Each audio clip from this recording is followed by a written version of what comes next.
À l'étranger, l'Union européenne appelle à rouvrir les frontières intérieures pour faciliter le tourisme, une décision qui étonne, Sylvain, d'autant plus que le continent est le plus touché avec plus de 160 000 morts de la COVID.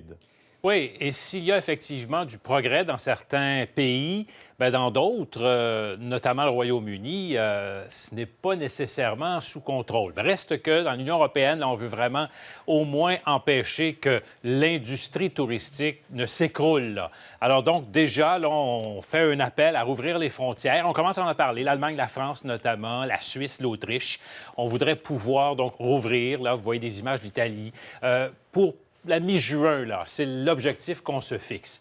Reste que, bon, au Royaume-Uni, on y revient, encore près de 500 morts aujourd'hui. On est à 33 000 morts, un peu plus d'ailleurs.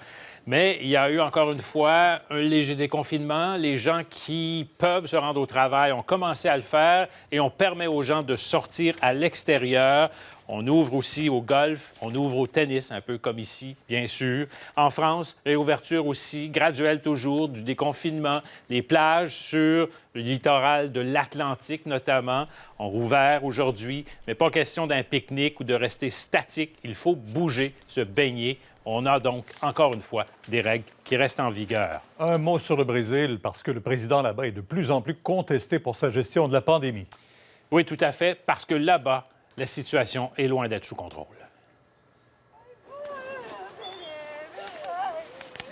Situation extrêmement difficile encore aujourd'hui.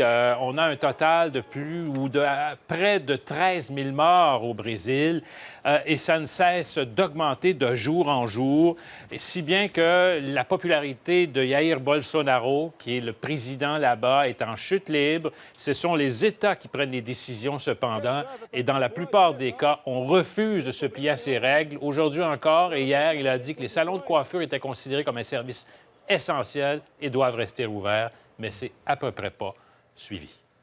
Voilà pour l'étranger. Merci.